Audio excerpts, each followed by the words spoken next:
want to start with the defense tonight.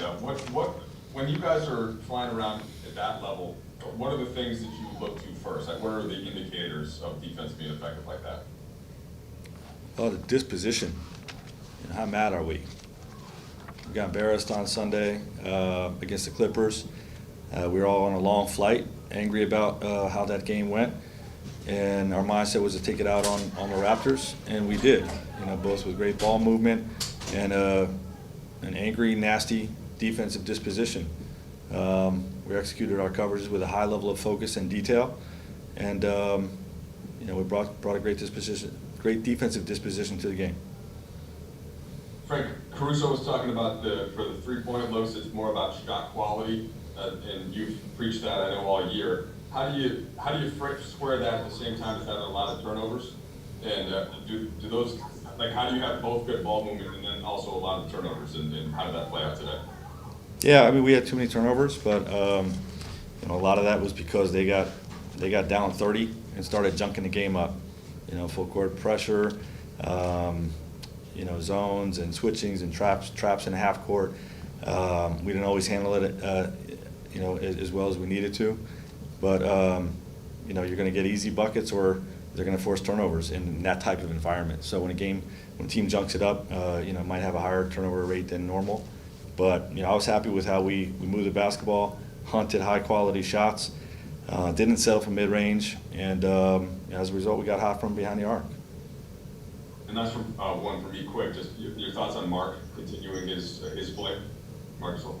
Yeah, he's been great. Like I said, his job is to facilitate offensively and to give us perimeter shooting and be a great screener. And he was all three of those tonight. And then obviously he's an elite defensive center. So he had a great two-way performance tonight. Dave?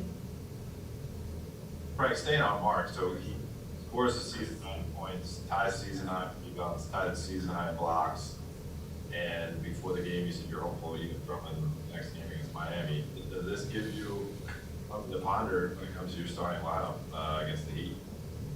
No, we're going to start Andre. That's what we signed him here for. We feel like, first of all, we need to get him a ton of minutes to get him acclimated in our system with only X amount of games before the playoffs, and he'll be our starter.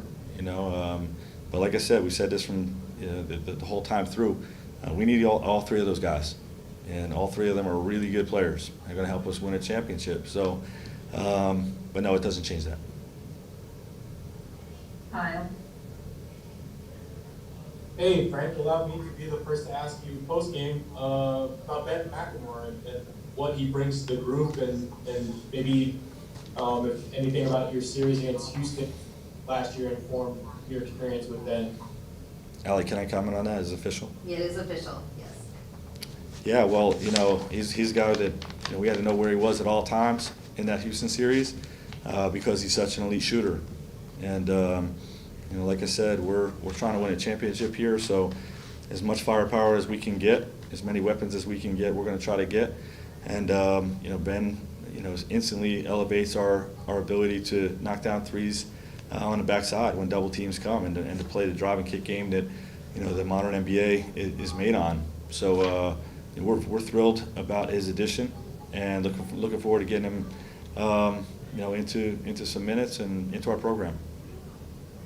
Last two questions. Dan?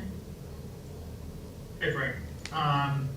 Two quick ones. Alex's sort of effort, intent, you talked about disposition and stuff like that. I think he's a guy who hit the floor for 2 or 3 different loose balls in that game.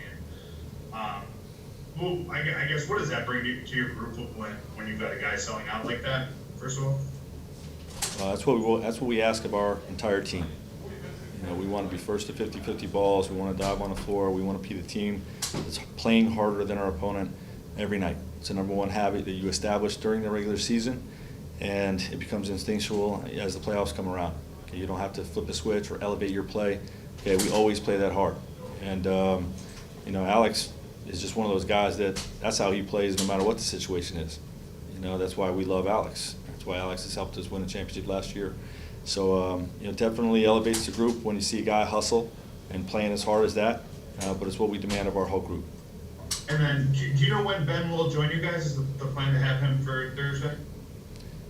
From what I understand, I mean, we still have to clear some things, but he's going to join us in Miami tonight, or yeah, I think tonight.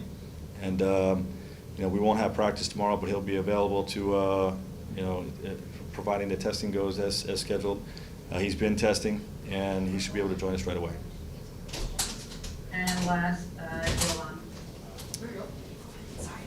Hey Frank, Keith has been in double figures in 5 of the last 6 games and 7 of 10 overall. What kind of offensive boost has he given you guys? Especially it seems like earlier in games, in kind of first quarters and first halves. Yeah, he's been like the unsung hero of this stretch. You know, I don't think anybody's talking about Keith's contributions enough, and it's not just on the offensive side of the ball. Like he scored the ball tonight. You know, he's having to guard seemingly you know, an elite sort of 3-4 each night, and is doing a great job with that while, you know, carrying some of the load offensively as well. You know, he got red hot in the first half from behind the arc, and you know, in the post and mid range.